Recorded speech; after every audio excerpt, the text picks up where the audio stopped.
तो आज के इस वीडियो ब्लॉग में हम घूमेंगे बनारस की गली गली और घाट, खाएंगे यहाँ का स्वादिष्ट खाना और देखेंगे यहाँ की शादी और बारात। दिन में दर्शन भोले बाबा के और पूरा दिन घूमेंगे गंगा घाट। सो आज का वीडियो ब्लॉग बिल्कुल स्किप मत कीजिएगा क्योंकि आज हम घूमने वाले हैं बनारस। तो आज हमारे दिन की शुरुआत हुई है बनारस में स्वादिष्ट खाने के साथ।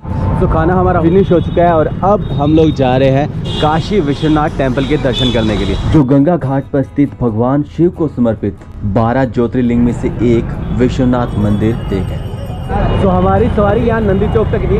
अब इसके बाद हमारा पैदल मार्ग है। तो यहाँ से जो टेम्पल की दूरी है वो 300-400 किलोमीटर और 300-400 मीटर की दूरी है, जो कि आप पैदल बाई वॉक करके जाओगे तो ज़्यादा अच्छा है, क्योंकि अगर वॉक करके जाओगे तो आप यहाँ पर शॉपिंग भी कर सकते हो और ये पूरा जो नज़ारा है वो देखते हुए जाएंगे।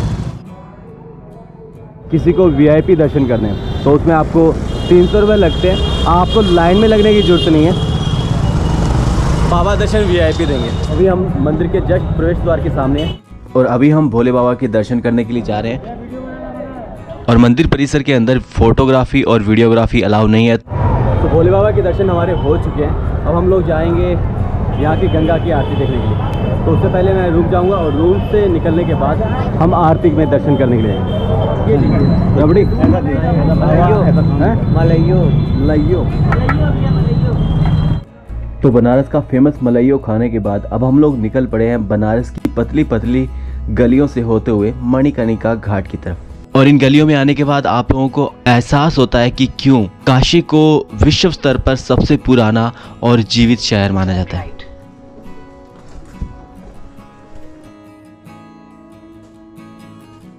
इसके बाद बनारस की गलियों से गुजरते हुए हम लोग पहुंचे मणिकर्णिका घाट, जहां पर माना जाता है कि सती माता के 51 भागों में से एक, उनकी जो कानों की बालियां हैं वो यहीं पर इस घाट पर गिरी और इसीलिए इस घाट को मणिकर्णिका घाट के नाम से पुकारा जाता है। और इसी घाट के ऊपर एक ऐसा मंदिर है जो पीसा की झुकी हुई मीनार है उससे भी ज़्यादा ये मंदिर झुका हुआ है और इसे देखने के लिए दूर दूर से विदेशों से लोग आते हैं और यहाँ पर हम भी पहुँचे। और ये सब देखने के बाद हम लोग निकल पड़े यहाँ की मुख्य गंगा आरती देखने के लिए।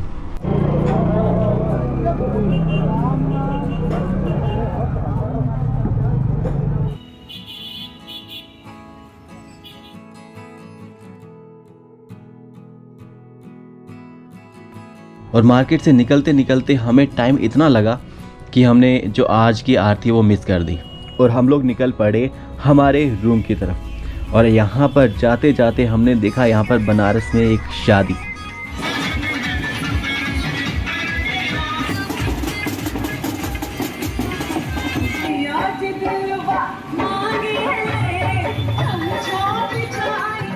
सो आज हमारा बनारस में तीसरा दिन है और आज तीसरे दिन की शुरुआत हमने की है यहाँ की इंजीनियर चाय वाले की चाय के साथ। अगर आप लोग भी बनारस आ रहे हैं तो मैं कहूँगा कि आप लोग इंजीनियर चाय वाले की चाय ज़रूर पीजिए। और इसके बाद चाय पीने के बाद हम लोग पहुँचे यहाँ के 80 घाट पर और यहाँ पर कुछ समय बिताने के बाद सामने ही हमारे बोट वाले भैया पुकार रहे थे, तो हमने सोचा क्यों ना इस घाट के सामने भी जाकर देख लिया जाए।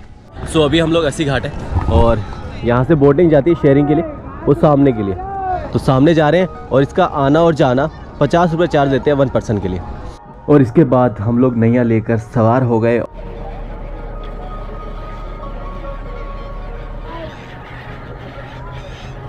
तो सब लोगों को रास्ते में भाई ने छोड़ दिया, तो यहाँ से वॉक करके जा रहे हैं पानी के अंदर से, लेकिन हम नहीं जाएंगे। तो अब हम घूमेंगे सारे घाट। भैया कौन कौन से घाट लेके जाओगे?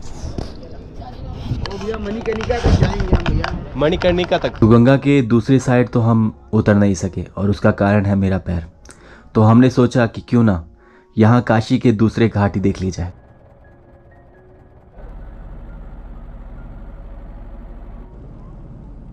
जो नाव वाले भैया थे उनसे पूछा कि यहाँ पर टोटल कितने घाट है, तो उन्होंने बताया 84 घाट और कुछ लोग बोलते हैं 88 घाट।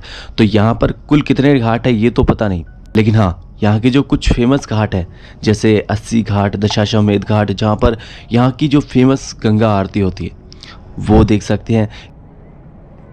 तो कल हम मंदिर दर्शन करके आए और वो देखिए यह है मणिकर्णिका घाट और इसे महाशमशान भी कहा जाता है। कहते हैं कि इस घाट के ऊपर 2400 घंटे चिताएं जलती है और पूरे दिन के अंदर 200 से 300 चिताओं को जलाया जाता है और उनका विसर्जन यहीं इस गंगा के अंदर कर दिया जाता है। तो वैसे तो आप गंगा के किसी भी घाट पर चले जाइए, हर जगह आप फ़ोटो शूट कर सकते हैं, लेकिन यहाँ फ़ोटोग्राफी का कुछ अलग ही मज़ा है। काशी विश्वनाथ कॉरिडोर के जस्ट पास में ही है मणिकर्णिका घाट। इसके बाद हम लोग पहुँचे मणिकर्णिका घाट और यहाँ पर हमने देखा बहुत से फॉरेनर और इंडियन पर्यटक आए हुए थे और ये सब लोग देख रहे थे यहाँ पर हो रहे संस्कार। और यहाँ पर ऐसी मान्यता है कि इस घाट के ऊपर जिसका भी अंतिम संस्कार होता है उसे स्वर्ग की प्राप्ति होती है। तो एक बार फिर से हम लोग हैं मंदिर परिसर में और यहाँ पर लॉकर की व्यवस्था है और अगर आप लोग दर्शन करने के लिए आ रहे हो ना तो मैं कहूँगा कि आप लोग बोट से आएँ और इस तरफ से आएँ। तो यहाँ से अगर आप लोग आओगे तो आपको जो मेन टेंपल का फ्रंट गेट है वहाँ से आप फ़ोटो क्लिक कर सकते हो, वीडियोग्राफी कर सकते हो। उसके बाद अपना जो भी गैजेट्स है वो लॉकर में रखिए, दर्शन कीजिए।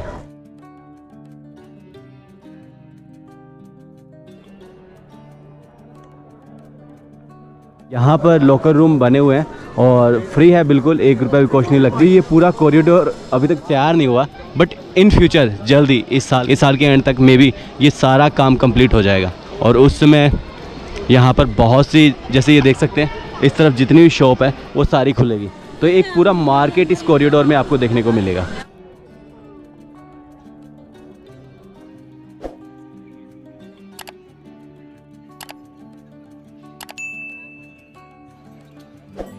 तो इस दरवाजे के आगे फ़ोन अलाउ है, आपका बैग वगैरह कुछ भी अलाउ नहीं है। तो वहाँ से हम फ़ोन लेकर गए, आगे रिकॉर्ड किया थोड़ा बहुत मंदिर के पास का और फिर बाहर आ गए हैं फिर से।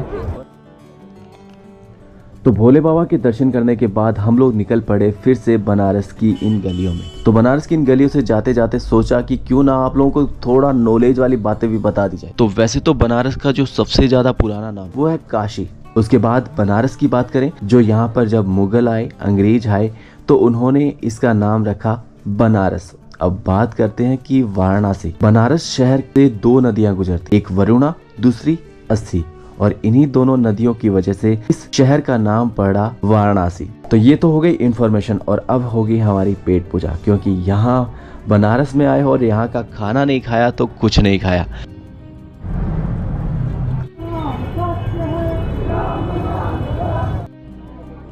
तो आज रात हम यहाँ पर खाएंगे और कल मॉर्निंग फिर से हम शुरुआत करेंगे यहाँ पर खाने से ही।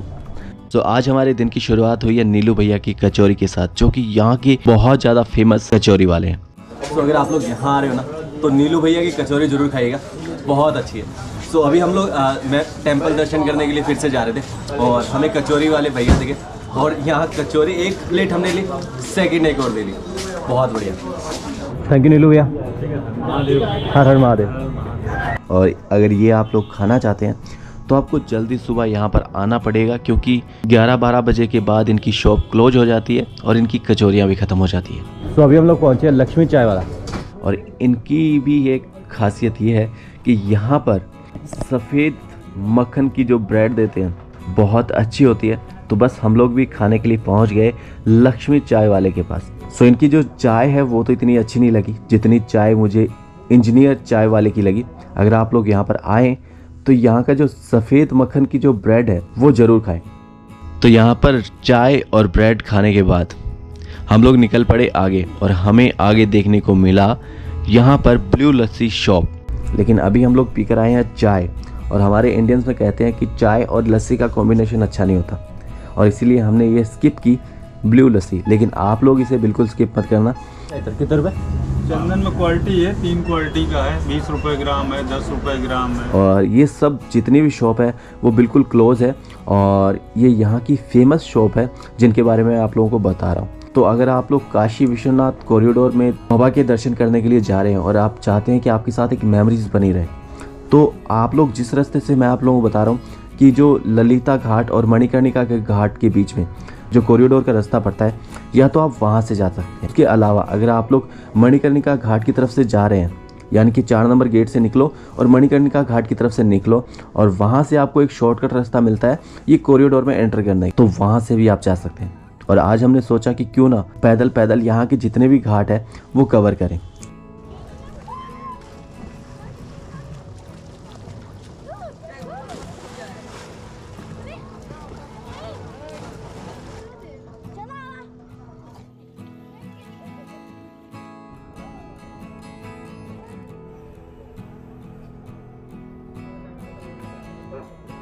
ये देखो, इसको हल्का सा उठाओ। क्या देख रहा है भाई? हल्का सा उठाओ। क्या देख रहे हो? मशीन लगा हुआ है ना? है? ये मशीन है ना? हाँ, ये मशीन है भाई। ये कैसे कट गया था? एक्सीडेंट में। क्या नाम आपका? नकुल। नकुल, क्या बात है, क्यों बने हो? इसके बाद कुछ समय घाट पर बिताने के बाद हमारी मुलाकात होती है एक नौका वाले भैया से। तो हमारी नैया यहाँ से निकल चुकी है और अब हम लोग जाएंगे उस तरफ। तो नाव वाले भैया कहते हैं कि हम आपको दूसरी तरफ लेकर जाएंगे, वहाँ पर आपको आधा घंटे घूमने को मिलेगा, आप लोग घूमिए और फिर वापस रिटर्न इसी घाट पर हम छोड़ देंगे और उसके लिए हम चार्ज करेंगे 50 रुपये। और ये जो बोट, इस बोट की खास बात ये है कि ये मोटर से नहीं चलती, तो बिल्कुल साइलेंट है, ये चप्पू वाली बोट है। तो अभी हम लोग पहुँच गए रेत के अंदर, ये देखिए। और यहाँ पर हम लोग करने वाले एक बार फिर से ऊँट की सवारी। वैसे मैं राजस्थान से हूँ तो बहुत बार ऊँट की सवारी कर चुका हूँ, लेकिन हाँ, यहाँ पर आकर ऊँट की सवारी करने को मिल रही है तो हाँ, क्यों नहीं, हम करेंगे।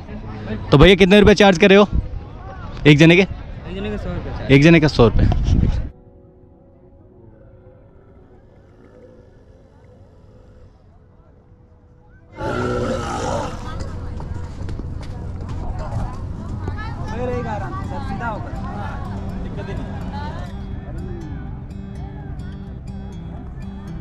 भाई लोग कैसा मजा है? एकदम बढ़िया, एकदम बढ़िया। वाह भाई वाह।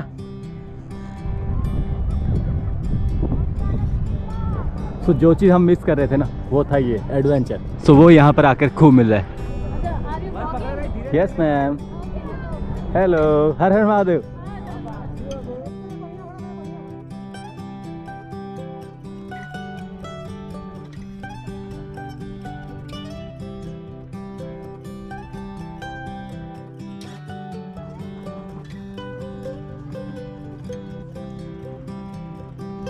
तो हमने कैमल राइड किया, हॉर्स राइडिंग की, और हमारे जो हीरो है वो है मिली अयान से।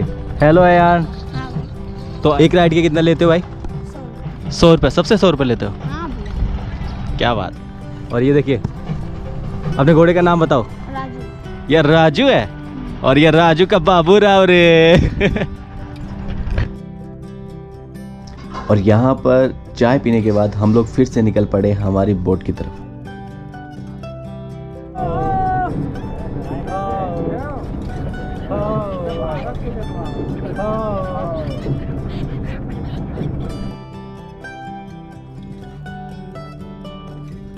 तो इसके बाद हमने बोट वाले भैया से कहा कि हमें दशाश्वमेध घाट छोड़ दीजिए, और उन्होंने हमें दशाश्वमेध घाट छोड़ा। और आज, जैसे कि मैंने आप लोगों को बता दिया कि आज हमारा बनारस के अंदर आखिरी दिन है, तो क्यों ना एक बार फिर से इस गंगा आरती में शामिल हुआ जाए। तो अभी आरती में तो समय था, तो हम लोग निकल पड़े खाने पीने के लिए मार्केट की तरफ।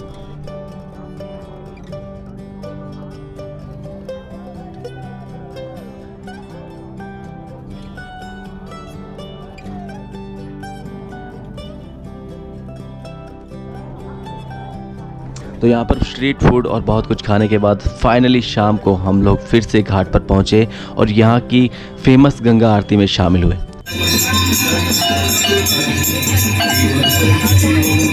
तो गंगा आरती में एक बार फिर से शामिल होने के बाद फिर मैं निकल पड़ा मेरे बस स्टैंड की तरफ। तो आज हमारी बस के अंदर देख लीजिए, और जो हालत है वो क्या बताऊं, कि अगर आपकी ज़्यादा हाइट है तो दिक्कत ही दिक्कत है। तो अभी मैं यहाँ पर फंसा पड़ा हूं। तो बस अब हम लोग मिलेंगे जल्दी एक और नए वीडियो व्लॉग के साथ, एक नई लोकेशन के साथ। तो तब तक के लिए अलविदा।